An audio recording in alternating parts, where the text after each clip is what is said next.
강해를 계속해서 하면서 하나님께 쓰임받는 축복이라는 제목으로 하나님 말씀 전하도록 하겠습니다. 이스라엘 백성들이 약속의 땅에 들어가기 위해서 출애굽한 뒤에 홍해를 건넜습니다. 자, 화면을 넘겨서 지도를 한번 보여주세요.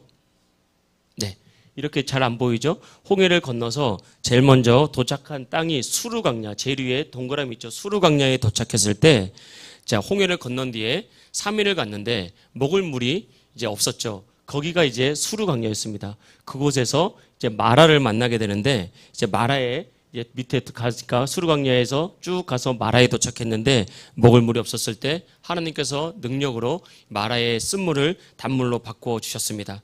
이후에 이스라엘 백성들이 도착한 곳이 이 마라에서 신광야에 도착했다고요. 신광야에 도착했는데 먹을 게 없는 겁니다. 그러니까 여기는 이제 직선으로 표시해 있지만 광야길이라는 게 직선으로 쫙 내려가는 것이 아니라 돌아가는 거거든요. 그러니까 이제 먹을 것이 없었어요. 그래서 신광야에서 하나님께서 만나와 메추라기를 매일 공급하는 규례를 만드셔서 은혜를 주셔서 출애굽하는 이 40년 동안, 광야 40년 동안 만나와 메추라기를 먹이셨습니다. 그러고 난 뒤에 도착한 곳이 노란색 박스인 엘림에 도착했죠. 엘림에 가보니까 물샘이 있었고 종려나무 70그루가 있었다. 그러니까 쉴만한 곳이었다라고 성경이 말하고 있습니다. 거기서 안식을 취한 다음에 이스라엘 백성들이 또 행진을 해서 가는데 그 밑에 연두색, 녹색 박스로 되어 있는 것이 어디냐면 르비딤에 도착합니다. 이 르비딤에서 여러 사건이 있었죠. 르비딤에서도 마실 물이 없었는데 모세가 반석을 쳐서 물을 내므로 이제 반석에서 나오는 암반수를 마시게 된 거죠. 그리고 또 이 르비딤에서 아말렉이 전쟁을 걸어옵니다. 그래서 모세가 이제 산에 올라가서 기도함으로 이제 아말렉을 쳐서 물리치게 되고요. 이 자리에서 이제 그동안 흩어졌던 모세의 장인 어른이었던 이드로를 만나게 되고 이스라엘의 1000부장, 100부장, 50부장 이 조직을 정비하게 되는 거죠. 그리고 난 다음에 도착한 곳이 이 시내 산이에요. 시내 산. 다른 말로 호렙산, 하나님의 산이라고도 하거든요. 출애굽에서 이 시내 산까지 도착하는데 많은 사건이 있었지만 성경을 보면 딱 2달이 걸렸다 그랬습니다. 60일이 걸린 거예요. 이 60일 동안 이렇게 많은 일이 있었던 거예요. 그러면서 이 시내 산에 도착하는데 이스라엘 백성들은 이 시내 산에서 약 1년, 그러니까 11개월 한 열흘 정도 이 시내 산에서 거하게 됩니다. 그러면서 여기서 모세가 시내산에서 이제 율법을 받고 또 시내산에서 이제 성막에 대한 규례를 받고 이 성막에 대한 뭘 만들어야 된다. 성막과 성소에 무엇인가를 만들어야 된다는 이런 성막 기구에 대한 계시도 받고 제사장을 세우고 또 제사장이 입을 옷에 대해서 계시를 받고 또 제사에 대해서 어떻게 제사를 지내야 된다라고 말씀을 받는 것이 이 모세가 시내산에 올라가서 받은 내용입니다. 지금까지 우리가 살펴봤던 것이 바로 모세가 시내산에서 하나님께 받은 계시들에 대해서 쭉 살펴본 거죠. 이제 모세가 시내산에서 내려가기 직전에 이제 하나님께서 마지막 말씀을 주시는데 그것이 출애굽기 31장 말씀입니다. 첫 번째는 성막에 있는 기구를 만들라는 말씀과 두 번째는 다음 주에 살펴볼 안식일 규례에 대해서 모세가 내려가기 전에 말씀을 하나님께서 하는데 오늘은 이 성막을 만드는 기구를 만들라는 말씀을 통해서 우리가 하나님의 말씀을 전할 텐데 그래서 이 본문 말씀으로 하나님께 쓰임받는 축복이라는 제목으로 말씀을 전하겠습니다. 첫 번째 드리고 싶은 메시지는 쓰임받는 성도가 되라는 것입니다. 이스라엘 백성들은 말씀을 따라서 성막에 대한 계시를 받았다고요. 모세는 성막에 대한 계시를 받았습니다. 이 성막은 단지 그냥 텐트, 단지 장소가 아니라 하나님을 만나는 거룩한 장소였고 죄사함과 은혜를 입는 장소였고 하나님의 임재를 경험하는 생명과 같은 장소였습니다. 그래서 이스라엘 백성들은 이 성막을 치는 이 언약궤, 성막에 대한 모든 기구들을 제사장들이 지고 광야 40년을 지냈다고요. 이 성막은 곧 하나님을 만나는 생명의 젖줄과 같은 곳이었습니다. 그래서 하나님은 이 성막에 대한 계시를 딱 주면서 이 성막의 규례대로 너희가 예배하며 제사하며 광야를 통과할 때 너희들은 결코 줄이지 않고 목마르지 않고 승리하게 될 것이다 라는 은혜와 축복의 도구로 성막을 주셨습니다. 근데 우리가 한 가지 알아야 될 것은 모세가 성막에 대해서 아무리 구체적이고 자세하게 하나님께 말씀을 받았다 할지라도 이스라엘 백성들이 성막을 만들지 않으면 성막을 짓지 않으면 그거 아무것도 아니라는 것입니다. 성막을 짓고 만들어서 가서 제사를 드리고 짐승을 태우고 불태우고 하나님께 제사를 드려야 그때부터 은혜와 축복이 나타나는데, 그것을 하지 않고 그냥 말씀만 가지고 있으면 그것은 그들의 삶에 아무런 축복과 아무런 은혜와 아무런 변화도 나타나지 않는 거예요. 그래서 왜 그리스도인들이 삶에 왜 변화가 나타나지 않느냐. 이 사람은 30년, 40년, 50년 예수 믿었고, 또 이 사람은 열심히 주님을 섬기는 것 같은데도 왜 그 사람의 삶에는 승리가 나타나지 않고 그 사람의 삶이 변화되지 않고 왜 축복이 나타나지 않느냐. 그것은 큰 틀 안에서 말씀은 받았지만 그 말씀대로 자신의 성막을 짓지 않았기 때문에 그렇습니다. 이것은 우리가 지어야 되는 거예요. 성막은 하나님이 대신 만들어주는 것이 아니라 이스라엘 백성들이 성막에 대해서 헌신을 하고 성막을 만드는 사람들을 세워서 그들이 성막을 만들어야 그 질서에 빌어서 은혜와 축복이 흘러가게 되는 것입니다. 그래서 하나님은 이 성막을 만들기 위해서 두 사람을 지명하고 준비시키는데, 그 사람이 바로 부살렐과 오홀리압이었습니다. 31장 2절을 보겠습니다. 내가 유다 지파 후리의 손자요 우리의 아들인 부살렐을 지명하여 부르고, 첫 번째 부살렐을 불렀습니다. 두 번째는 31장 6절입니다. 내가 또 단지파 아히사막의 아들 오홀리압을 세워 그와 함께하며 지혜로운 마음이 있는 모든 자에게 내가 지혜를 주어서 내가 명령한 것을 만들게 한다. 그래서 오홀리압을 세웠어요. 그래서 부살렐은 주로 성경을 보면 나무와 보석에 가는 어떤 정교한 기구들을 만들게 했고요. 이 오홀리압은 큼직한 거, 성소 전체, 지성소의 기구들, 번제단 이런 큰 것들을 만들게 했고, 제사장의 옷을 만들게 했습니다. 그래서 부살렐과 오홀리압을 세우고 부살렐과 오홀리압을 도울 수 있는 사람을 붙여서 하나님께서 성막에 쓰는 모든 기구와 제사장 옷들을 만들게 함으로 하나님의 은혜를 덧입게 했다는 것입니다. 그래서 하나님은 부살렐과 오홀리압을 불러서 했던 일이 무엇이냐면, 제일 먼저 일을 시킨 것이 아니라 하나님의 영, 성령을 그들에게 충만하게 부어주셨습니다. 31장 3절을 보겠습니다. 3절 하나님의 영을 그에게 충만하게 하여 지혜와 총명과 지식과 여러 가지 재주로 정교한 일을 연구하여 금과 은과 노수로 만들게 하며, 하나님은 이렇게 영을 충만하게 부어주니까 이 성령의 특징이 여기 있어요. 성령은 어떤 영이냐면 곧 지혜의 영입니다. 성령이 임하면 반드시 지혜가 임하게 되어 있고요. 이어서 총명의 영입니다. 그리고 지식의 영입니다. 그 재주, 그 은사, 능력의 영이란 말이에요. 능력을 주십니다. 그래서 어떻게 하게 한다? 정교한 일을 어떻게 연구하게 한다. 이런 지혜와 지식과 총명을 받아서 내가 연구하는 거예요. 연구는. 그렇게 성령님이 우리를 이끌어가게 되는 것입니다. 그래서 우리가 성령 받으면요, 그 삶에 지혜가 임하게 됩니다. 지금까지는 이게 지혜가 왜 이렇게 중요하냐면, 이 시대에 사람들이 왜 이혼을 많이 하느냐? 지혜가 없어서 그렇습니다. 남성과 여성이 가정을 부부가 되어서 부부의 좋은 관계를 만들어갈 지혜가 부족한 거고요. 자녀를 양육할 지혜가 부족한 거예요.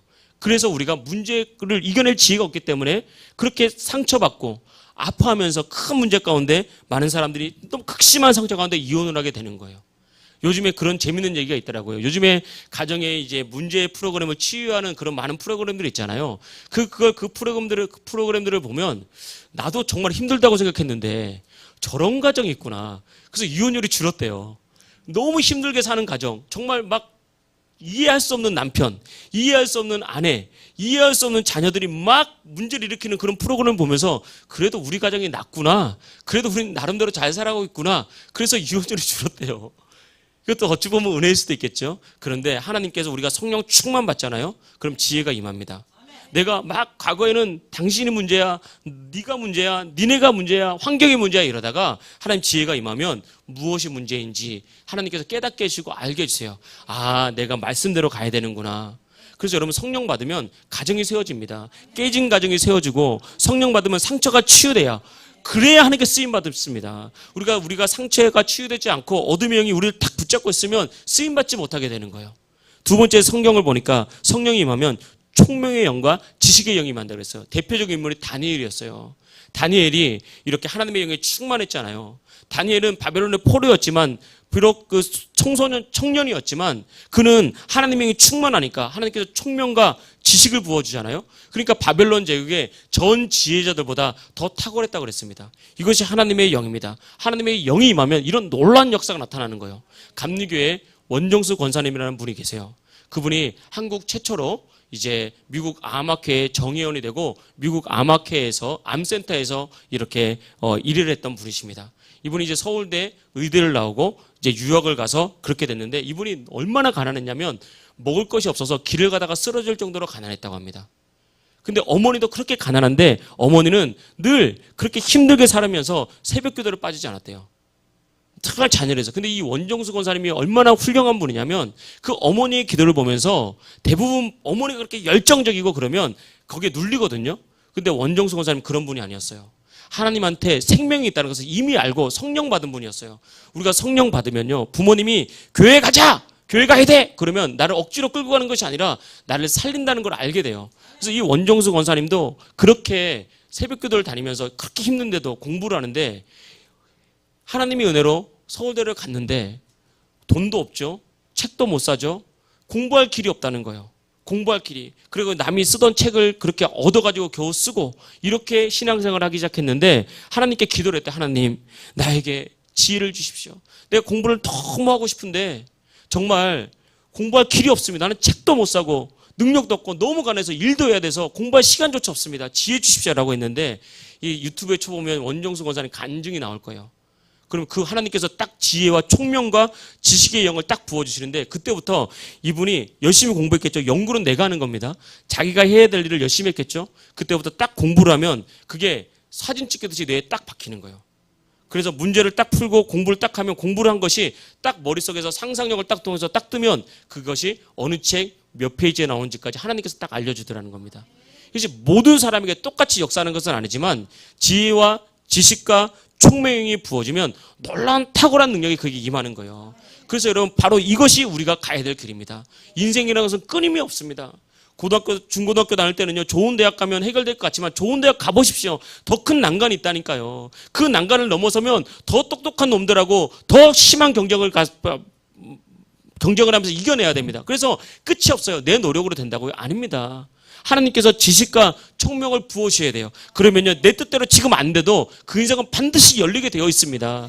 지금 내가 원하는 대로 내가 막 인류대학을 가지 못해도 그 인생 가운데 하나님의 축복이 반드시 임한다니까요. 이것이 바로 하나님께서 역사하는 방법이에요. 그래서 부살레가 오홀리압을 하나님께서 쓰려고 딱 부르니까 지식과 지혜와 총명과 여러 가지 제주를 하는 능력 다 주시잖아요. 내가 하나님께 쓰임받기로 결단해서 하나님 나를 사용해 주십시오. 내가 주님께 쓰임받기를 원합니다라고 믿음으로 나가면 하나님께서 그 인생을 채워주시고 능력 주시고 그 인생 할 수 있도록 역사해 주신다는 것입니다. 하나님은 부살렐과 오홀리압을 불렀듯이 지금 이 시대에도 지금도 하나님의 뜻을 이루기 위해서 저와 여러분을 지명하여 불렀다는 것을 알고 있습니까? 이 지명하여 불러서 우리를 구별했다. 이게 기름 부음이에요. 이게 거룩하다는 의미고 이게 기름 부음이라는 의미입니다. 기름 부음이라는 게 뭐 어떤 특별한 사람에게 막 성령의 능력이 나타나는 것이 아니라 기본적으로 기름 부음이라는 것은 구별하여 부른 것이 기름 부음이거든요. 하나님이 여러분들을 기름 부어서 구별하여 불렀습니다. 왜 불렀습니까? 첫째는 여러분의 인생을 자유케 하려고. 눌리는 인생, 포로된 인생, 고통받는 인생, 상처받은 인생에서 자유케 돼서 진정한 행복과 참된 어떤 축복을 주기 위해서 여러분 불렀습니다. 근데 그것으로 끝나는 것이 아니라 하나님은 여러분을 불러서 이제 내가 너를 사용하고 싶으니까 나에게 쓰임받는 나의 뜻을 위해서 살아가는 그런 인생이 되라라고 하나님께서 그렇게 말씀하셨다는 것입니다. 우리가 이 부르심에 응답하면 하나님 나 부족하지만 나를 사용하여 주십시오. 나 연약하지만 내가 주님의 부르심 앞에 순종해서 주님 앞에 쓰임받는 인생 되고자 내가 사명 붙들고 살겠습니다 라고 그렇게 하나님의 부르심 앞에 우리가 순종하면서 자원하면서 나가면 하나님께 그때 부살렐과 오홀리압에게 부으셨던 지혜와 총명과 지식과 여러 가지 재주로 우리에게 부으시면서 우리를 이끌어 가시는 것입니다. 그래서 여러분 우리가 이 땅을 살면서 가장 복받은 인생은 어떤 인생이냐? 하나님께 쓰임받는 인생입니다. 하나님께 쓰임받는 인생이 가장 성공한 인생이고 가장 복받는 인생입니다. 여러분 이 사실을 믿으십니까? 이 사실을 믿으십시오. 우리가 다른 건 좀 부족해도 하나님께 쓰임받으면 이 땅에서 하나님께서 열매를 주시고 천국에서 상급이 있는 그런 인생이 되게 되는 것입니다. 그래서 우리가 성령 받고 난 다음에는 정말 내 인생의 가장 큰 영광은 하나님께 쓰임받는 것이다. 그래서 자원하는 마음으로 하나님 나를 사용해 주십시오. 내가 여기 있습니다. 하고 나갈 때 하나님께 은혜를 줄 줄 믿습니다. 우리가 예수님 몰랐을 때는 성공이라 그러면 누구나 다 그렇게 생각을 하죠. 돈 많이 벌고 좋은 학벌을 가지고 또 사람들이 부러워할 만한 위치에서 명예를 얻어서 존경을 얻고 또 내가 원하는 대로 만족과 또 자족을 누리면서 행복하게 얻는 것, 이것이 사람들은 축복이고 성공이라고 생각을 합니다. 내가 원할 때 내가 할 수 있는 것을 다 할 수 있으면 그것이 성공이지 뭐 더 큰 욕심이 있나 이렇게도 생각을 합니다. 그런데요, 살아계신 예수님을 진짜 만나잖아요. 그럼 성공과 행복에 대한 가치관이 변해요. 지금까지 내가 알고 있었던 성공이 깨집니다. 지금까지 내가 알고 있었던 행복이란 가치관이 얼마나 허무한 것인지, 얼마나 무의미한 것인지, 내가 마귀에게 속아서 잘못된 길을 갔다는 것을 우리가 알게 되는 거예요. 그래서 반드시 예수님 믿고 난 다음에 영의 눈이 열려야 돼요. 성령 받아야 됩니다. 성령 받지 않고서는, 영의 눈이 열리지 않으면 내가 그냥 교회 다니는 거 그걸로 끝나는 거예요. 하나님께 쓰임받지 못하게 되고 진정한 행복과 성공의 가치관이 변하지 않게 되면서 여전히 이미 말씀드렸던 대로 교회를 다니지만 세상 사람들과 같은 문제 때문에 고통당하고, 나도 여전히 안 된다고 생각하고, 나는 아무것도 할 수 없다고 생각하고 쓰임받지 못하는 그런 인생이 되게 되는 것입니다. 영의 눈이 열리고 은혜 받잖아요. 그러니까 은혜 받는 게 무엇이냐? 눈물 흘리는 것이 아닙니다. 은혜 받는 것이 단지 감동을 얻고 위로받는 것이 아닙니다. 은혜 받는다는 것은 이렇게 성령으로 말미암아 눈이 바뀌는 거예요. 새로운 것이 열리는 겁니다. 지금까지 내가 알았던 성공과 행복과 이런 가치관이 깨지는 거예요. 그래서 영의 눈이 열리기 시작하면 하나님께 쓰임받는 인생이 되기 위해서 그때부터 발버둥 치기 시작하는 겁니다. 여러분, 그런 인생 되기를 주의 이름으로 축복합니다. 사도 바울, 당대의 가장 탁월한 이스라엘 사람이었습니다. 로마 시민권자였습니다. 나면서부터. 그리고 혈통으로는 최고의 혈통인 바리새인의 혈통이었고, 바리새인 중에 바리새인, 그 부모님이 바리새인 중에서도 높은 위치에 있는 그런 사람이었습니다. 당시 세계 최고의 학벌이었던 가말리알 문화에서 공부한 석학이었습니다. 그래서 이 바울은 젊었을 때부터 애당초 그냥 난 사람이었어요. 그러니까 국가의 지도자였어요. 지도자. 모든 사람이 알고 있는 그런 청년이었습니다. 세상적으로 보면 부족한 것이 없었죠. 근데 참 아이러니한 것이 무엇이냐면, 세상적인 성공은요, 마치 바닷물과 같아서 먹으면 먹을수록 더 갈급해집니다. 그래서 바울이 더 성공하려고 예수 믿는 자를 잡아서 죽이는 그런 일에 가장 앞장에 섰던 거예요. 예루살렘으로 또 모자라서 저기 다메섹까지 가서 예수 믿는 사람들을 색출해서 잡아 죽이고 대제사장에게 인정받고 가장 큰 성공을 이루게 했던 사람이 바로 바울이었습니다.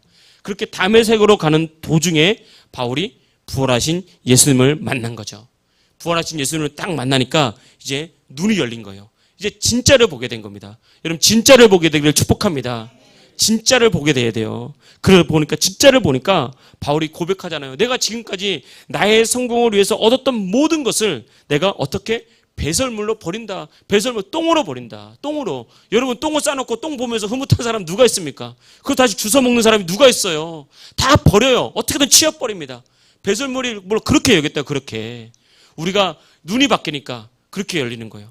배설물로 여긴 다음에 정말 하나님께 쓰임받고 위해서 달려가거든요. 그렇게 되니까 어떤 일이 벌어집니까? 내가 배설물로 여겼던 것, 로마의 시민권을 하나님께서 쓰기 시작하는 거예요. 바울의 학력을 쓰기 시작하는 거예요. 바울의 높은 위치를 쓰기 시작하는 거예요. 그러니까 내가 배설물로 버리면 없어지는 것이 아닙니다. 내가 주님을 위해서 물질을 버리겠습니다. 주님을 위해서 성공을 버리겠습니다. 주님을 위해서 나의 만족을 버리겠습니다. 그러면 없어지는 게 아닙니다. 내가 정말 주님께 쓰임받기 위해서 믿음을 다해서 가면 내가 버렸던 것 주님께서 다시 가져 쓰는 거예요. 더 큰 지혜를 주시고, 더 큰 총명을 주시고, 더 큰 성공을 주셔서 더 크게 쓰임받도록 그렇게 만드는 거예요. 그래서 바울이 빌립보서 3장 14절에 이렇게 고백했습니다. 성경 구절을 넘겨주십시오. 다 같이 읽어보겠습니다. 시작. 표대를 향하여 그리스도 예수 안에서 하나님이 위에서 부르신 부르심의 상을 위하여 달려가노라. 아멘. 부름의 상을 위해서, 내가 쓰임받는 인생이 되기 위해서 나는 달려가겠습니다. 이런 인생이 된 거예요. 이것이 우리를 향한 하나님의 비전입니다. 여러분을 향한 하나님의 비전이에요. 삶에 눌리고 힘들죠. 얼마나 바쁩니까? 얼마나 힘듭니까? 그러나 여러분, 바쁘다고 사명 감당하지 않으면요, 하나님께 쓰임받지 못해요. 능력 못 받습니다. 내가 힘들다고 눌려있어서 내가 쓰임받는 길을 가지 않잖아요. 그럼 자유케 될 수가 없어요. 내가 눌리는 거, 그걸 해결하려고 아무리 노력해도 자유케 될 수가 없습니다. 근데 성령 받고 하나님의 일을 하잖아요. 하나님이 자유케 탁 열어주세요. 자유케 돼야 그걸 얻을 수가 있는 거예요. 자유케 돼야. 내 욕심을 내려놓아야 그것을 이룰 수 있는 것입니다. 그래서 찬송가 보면 이런 가사가 있어요. 주님을 향해서 나의 세상을 내려놓는다. 주님이 나의 꿈이다. 여러분, 주님을 위해서 여러분의 세상을 내려놓잖아요. 그러면 하나님께서 그걸 만들어 주십니다. 아무도 흔들 수 없도록. 이것이 바로 우리가 가는 믿음의 길이에요. 바라기는 우리도 바울처럼 우리의 눈이 바뀌고 우리의 시각이 바뀌길 축복합니다. 구원받은 백성인 우리가 정말 가장 큰 축복은 세상의 성공이 아니라 하나님께 쓰임받는 거다라는 분명한 비전을 가지고 달려갈 수 있기를 주의 이름으로 축복합니다. 여러분, 스트레스 없이 그냥 내가 하고 싶은 대로, 내가 원하는 대로 편안하게 즐기고 또 쉬기도 하고 또 바쁜 세상 힐링하면서 즐기면서 사는 것, 이것이 요즘에 흔히 말하는 행복이죠. 물론 그것이 필요합니다. 여러분, 하나님 잘 섬겨보십시오. 하나님 그것도 주신다니까요. 제가 여러 목사님들을 만나보니까 만난 목사님들, 참 하나님께 쓰임받는 목사님들은 이런 쉼도 하나님께서 많이 주시더라고요. 그래서 제가 보니까 나는 아직 멀었다. 더 쓰임받아야 되는데 나도 쓰임받지 못하니까 이런 쉼이 부족하구나, 이런 생각을 할 정도로. 여러분 다 마찬가지입니다. 여러분 정말 주님 앞에 믿음으로 승리하시고 주님 주신 사명자로 쓰임받는 인생 되면 여러분 내가 상상하지 못한 일들을 하게 만드세요. 전 세계에서 휴양하게 만드신다니까요.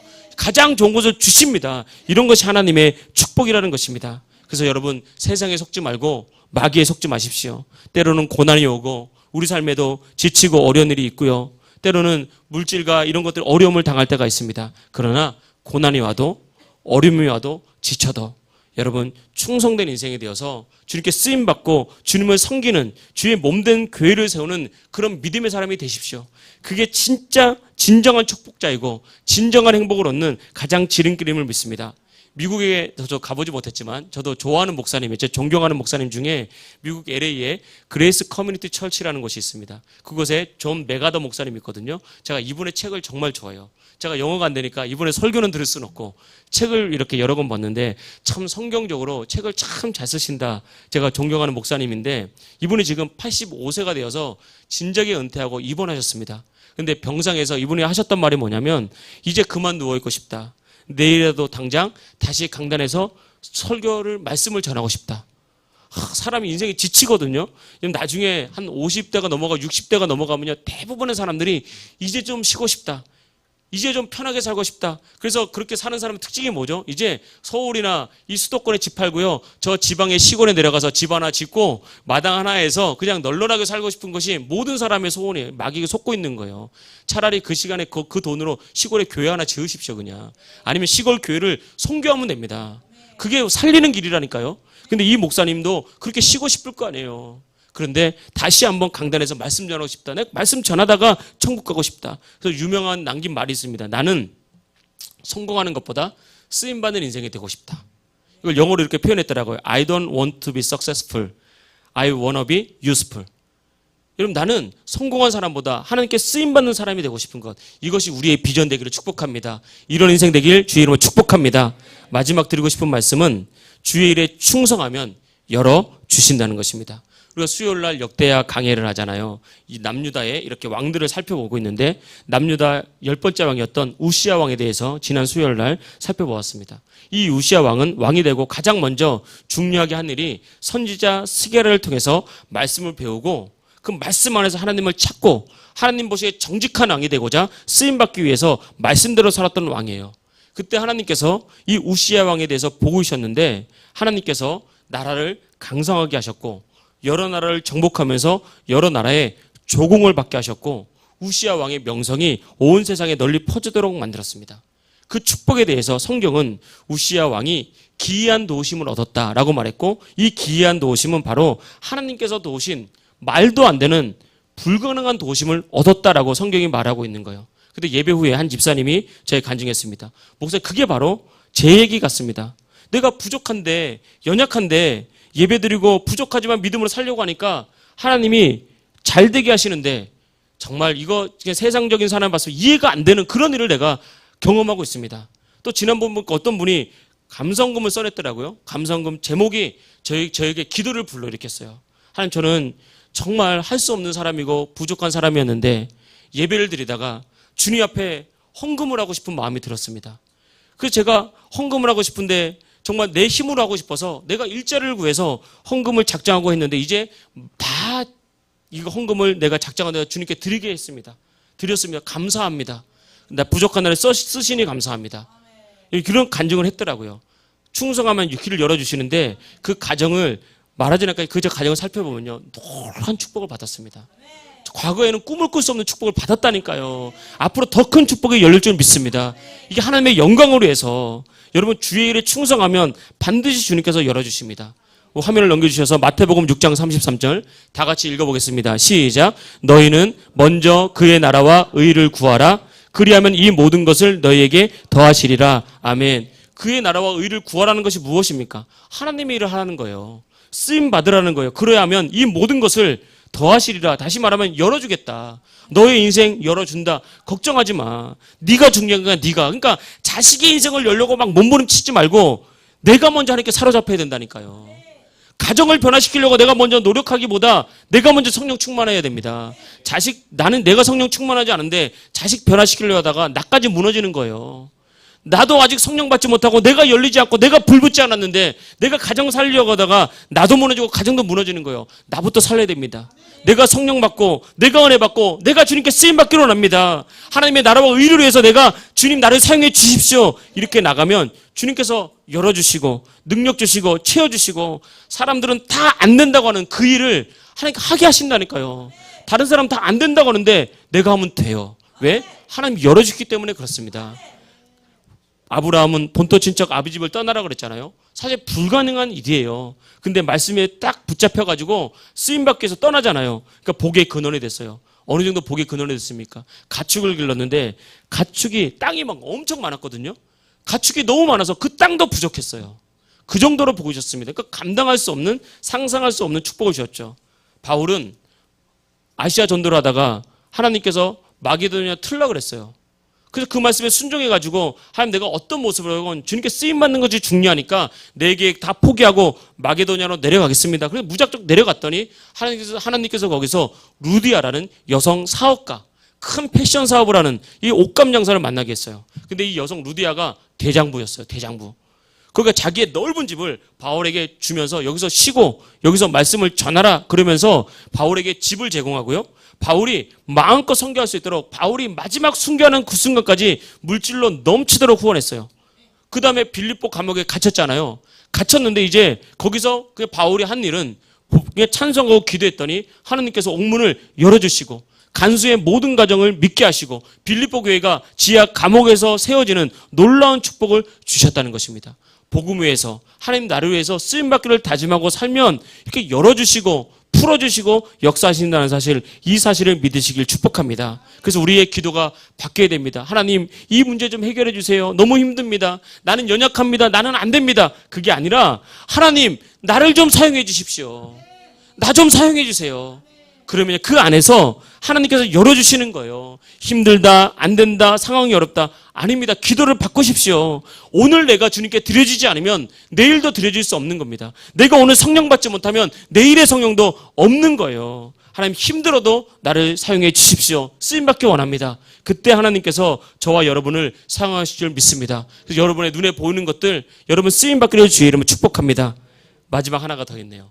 세 번째, 성령 받기를 간구하라는 거예요. 이미 말씀드렸던 대로 눈이 열려야 됩니다.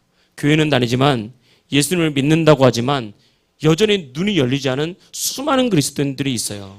눈이 열리지 않았기 때문에 여전히 세상에 딱 붙잡혀서 살아가는 사람들이 정말 많습니다. 우리가 학생 청년 때는 잘 모르잖아요. 당장 눈앞에 있는 것이 중요하잖아요. 그래서 눈앞에 있는 즐거움과 눈앞에 있는 만족과 눈앞에 있는 쾌락을 쫓아다니다가 무너지는 인생들이 너무 많아요. 근데 보면 미래를 준비하는 아이들이 있어요. 그런 애들 보면 이미 눈이 열렸어요. 내 인생에 더 중요한 것이 무엇인지 알고 있어요. 그래서 지금 당장 내 눈앞에 즐거움과 쾌락을 포기할 줄 알아요. 그게 힘들어요. 학생들이니까 힘들지만 포기할 줄 알아요. 왜냐하면 더 나은 미래를 준비하는 거죠. 마치 영적인 눈이 열리는 것은 이와 마찬가지입니다. 여러분 세상에 딱 우리가 붙잡혀 있잖아요. 눈이 가려져서 하나님의 영광이 보이지 않습니다. 세상과 비교할 수 없는, 우리가 검은색 선글라스를 끼면 세상이 검게 보입니다. 붉은색 선글라스를 끼면 세상이 붉게 보이죠. 세상이라는 안경을 쓰면 우리 눈에는 세상밖에 안 들어와요. 세상이 가장 좋은 것처럼 보입니다. 그것이 바로 우리의 영이 병든 거예요. 마귀가 우리의 생각을 탁 붙잡고 있어서 하나님의 영광을 보지 못하게 만들고 눈을 가리게 만든 것입니다. 그런데 하나님의 은혜가 들어오잖아요. 그러면 눈이 벗겨져요. 눈이 벗겨지면 그제서야 내가 속았구나. 내가 이렇게 허무한 것에 내 인생의 시간을 허비했구나. 내 인생을 낭비했구나. 이렇게 힘들다가 내가 주저앉아 버렸구나. 이게 보이게 되는 거예요. 그래서 반드시 성령 받기를 주의 이름으로 축복합니다. 학생 청년들 성령 받기를 축복합니다. 이번에 여름 캠프 갈 때 어린이들, 우리 청년들 다른 기도도 많이 해주지만 성령 받기를 여러분 기도 많이 해주십시오. 그리고 여러분 후원 많이 해서 맛있는 거 많이 먹어야 성령 받아요. 그래서 성령 받기를 축복합니다. 어른도 마찬가지예요. 모세도 80에 쓰임 받았잖아요. 여기 계신 우리 권사님들, 집사님들 멀었습니다. 아직 짱짱한 젊음이세요. 지금께 쓰임 받기를 주의 이름으로 축복합니다. 하나님께서는 여전히 역사하십니다. 여전히 우리에게 승리를 준비하셨습니다. 내가 믿고 믿음으로 가기만 하면 주님께서 어둠의 영 가운데 우리를 건져주시고 참된 승리로 우리를 이끌 줄 믿습니다. 그런 은혜가 저와 여러분에게 함께 있기를 주의 이름으로 축복합니다. 할렐루야.